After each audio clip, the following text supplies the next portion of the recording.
الحمدللہ رب العالمین والصلاة والسلام علی نبینا محمد وعلی آلہ وصحبہ اجمعین، اما بعد۔ سامعین کرام، دروس توحید میں آج کے درس کا عنوان ہے غیر اللہ کے لیے جانور ذبح کرنا۔ غیر اللہ کے لیے ذبح کرنے کی شدید وعید ہے، اور وہ اللہ عز و جل کے ساتھ شرک ہے۔ ذبح سے مراد خون بہانا ہے۔ ذبح میں دو چیزیں اہم ہوتی ہیں، کسی کا نام لے کر ذبح کرنا، کسی کا قرب حاصل کرنے کے لیے ذبح کرنا۔ پہلی صورت میں اصل چیز نام ہے، اور دوسری صورت میں قصد و ارادہ ہے۔ دراصل جانور ذبح کرتے وقت جس کا نام لیا جائے اس سے استعانت اور مدد مقصود ہوتی ہے۔ مثلا اگر آپ بسم اللہ کہیں گے تو اس کا مطلب یہ ہوگا کہ میں اللہ کے نام سے مدد حاصل کرتے ہوئے اور اسے متبرک سمجھتے ہوئے ذبح کرتا ہوں۔ رہی بات قصد و ارادہ کی، تو یہ عبودیت اور بندگی کے اظہار کی ایک صورت ہے۔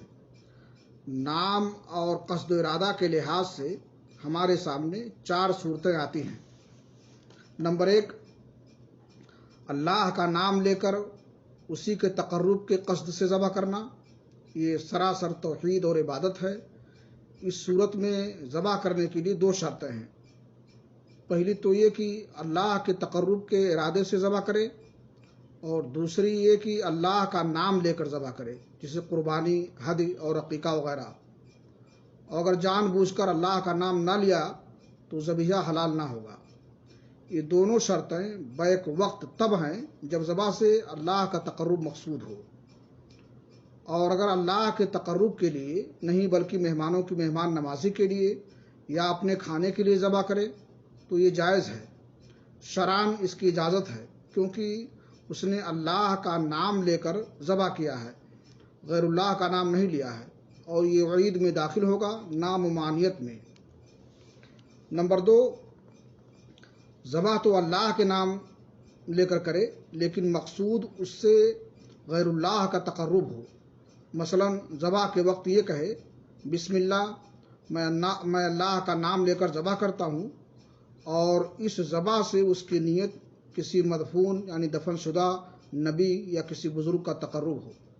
بعض دیہاتی یا شہری لوگوں کا یہ طریقہ ہے کہ وہ کسی کی آمد پر اس کی تعظیم کے لیے زیبائش و خوشنمائی یا جانوروں کو ذبح کر کے اس کا استقبال کرتے ہیں۔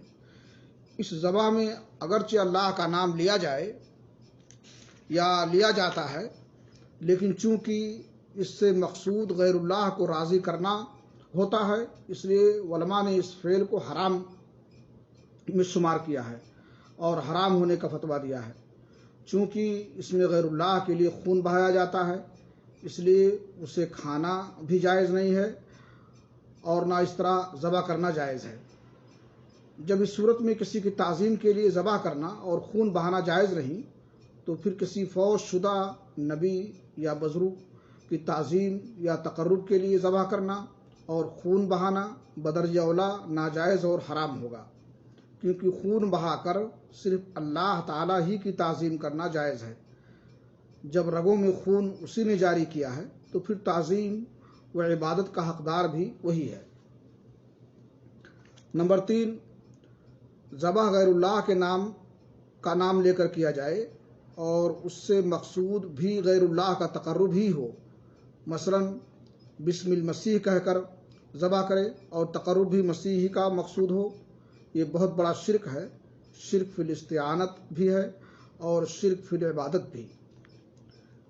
اسی طرح بدوی، حسین، زینب یا ان کے علاوہ وہ شخصیات جن سے لوگ عبادت اور پوجا والا معاملہ رکھتے ہیں، ان کے نام لے کر ذبح کرنے کا بھی یہی حکم ہے، کیونکہ ان کے نام لے کر ذبح کرتے وقت لوگوں کی نیت و ارادہ ان کا تقرب ہوتا ہے۔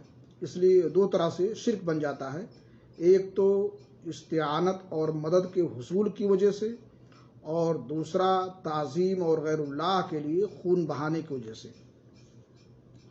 نمبر چار، ذبح غیر اللہ کا نام لے کر کیا جائے اور اس سے مقصود اللہ کا تقرب ہو، اور یہ بہت قلیل اور نادر ہے، اور کبھی ایسا بھی ہوتا ہے کہ ذبح تو کسی بزرگ کے لیے کیا جاتا ہے مگر نیت یہ ہوتی ہے کہ اس سے اللہ کا قرب حاصل کیا جائے، تو یہ بھی در حقیقت شرک فی الاستعانت اور شرک فی العبادت میں شامل ہے۔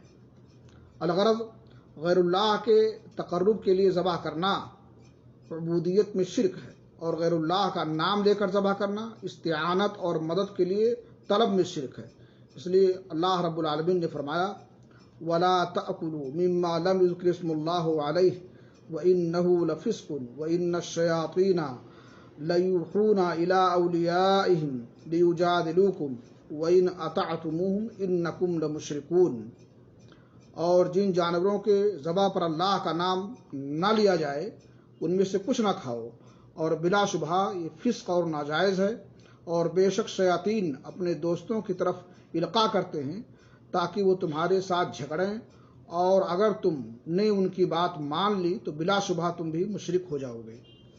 اللہ رب العالمین نے فرمایا قُلْ إِنَّ صَلَاتِي وَنُسُكِي وَمَحْيَايَ وَمَمَاتِي لِلَّهِ رَبِّ الْعَالَمِينَ لَا شَرِيكَ لَهُ وَبِذَلِكَ أُمِرْتُ وَأَنَا أَوَّلُ الْمُسْلِمِينَ، کہہ دیجئے کہ بے شک میری نماز، میری قربانی، میری زندگی اور میری موت اللہ رب العالمین کے لیے ہے، اس کا کوئی شریک نہیں، اور مجھے اسی بات کا حکم دیا گیا ہے اور میں اس کا سب سے پہلا فرمانبردار ہوں۔ اس آیت سے ثابت ہوا کہ نماز اور قربانی دونوں عبادتیں ہیں، کیونکہ قربانی کو اللہ کے ساتھ خاص کیا گیا ہے، اور مخلوق کے اعمال میں سے صرف عبادات ہی اللہ کے ساتھ خاص ہوتی ہیں۔ اسی لیے صلاتی کے بعد وہ نسکی فرمایا کہ قربانی، خون بہانا اور ذبح کرنا بھی دیگر عبادتوں کی طرح ایک عبادت ہے، اور اس کا مستحق صرف اور صرف اللہ رب العالمین ہے۔